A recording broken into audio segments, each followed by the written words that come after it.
Hello classmates and Dr. DeVita. My name is Phyllis and this is our first video posting for EDL 551.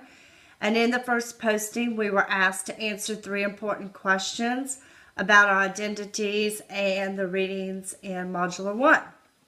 The first question that was addressed was, what identities will I be focusing on while doing my applied experience this semester? Well, I decided I'll be focusing on social economics, status, race, ethnicity, and ability. I know that these are a lot of identities, and maybe I will eliminate 1 or 2 once I get started in my applied experience. But as of right now, these are what will be focusing on. The reason I chose these identities is because 4 of these were in my top 5 important identities, with addition, which of course gender identity as a 5th one. I believe multiple identities tells the story of our lives, and what I mean by this is how I see myself, who am I, and how others see me. If you get a chance, go back and study the diagram. I think it was on page 54 in the Identity Development book. It does a great job in illustrating multiple dimensions of identity. It shows how the core or your personal identity is in the center, and it is made up of personal characteristics and attributes. And then the core is intertwined by a number of intersecting rings, which represent your multiple social identities, such as your race, gender, and culture. This diagram demonstrates how identities are what defines each one of us as individuals. And as we all know, we are not the same, and our identities will continue to shape us as we continually to grow. How did these identities connect with my own multiple entities?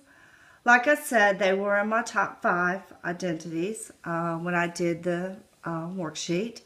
And secondly, probably more important, is because in my stage of life, I can reflect back and see how my identities have changed to some extent over the years as I've grown as an individual. I'll talk a little bit more about my multiple entities, probably through examples of the reading. So with that said, after doing the weekly readings, I can definitely relate to Erickson's identity development theory, which demonstrates our personal journey through adolescence and adulthood.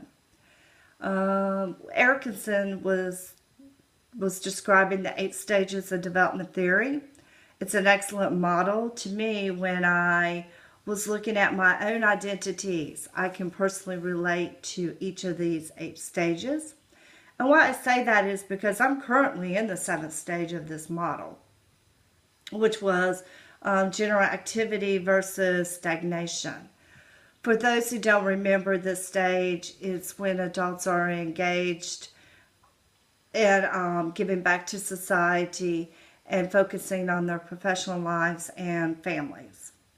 I guess that explains why, or reinforces my drive on why I decided it was time for me to go back to school and finish my personal goal, which was to receive a master's degree, which ultimately I'm hoping that once I graduate, I will have the opportunity to work with students that are just starting out in their journey in higher education.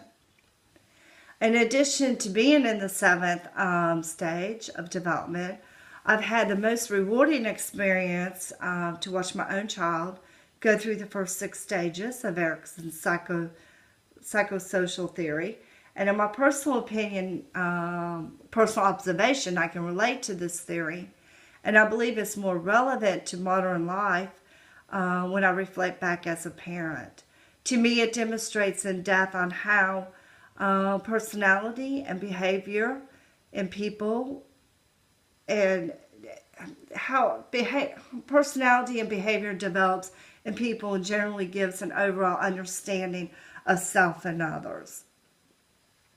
During this week, during the reading, I also enjoyed reading a section in the book, in the Student Development College book, that addresses the impact of environmental factors that have on development. They went in greater detail explaining how colleges need to foster services that support students that may have various challenges, the importance of involvement, not just academically, but socially, marginality, and validation. And all these factors on students' success, they definitely have a huge factor on their success in higher education. And this is why when I do my applied experience, I want to focus on UNCW's environmental factors, that what the factors that we have to offer to our traditional students and our non-traditional students. It's just very important to me. So I want to take, like I said, I want to take my environmental factors and I want to intertwine them somehow to the individual multi-dimension identities on my project. I'm close to being over, so with that said, I'm going to sign off. I can't wait to read your postings, and have a great weekend, and talk to you later. Bye-bye.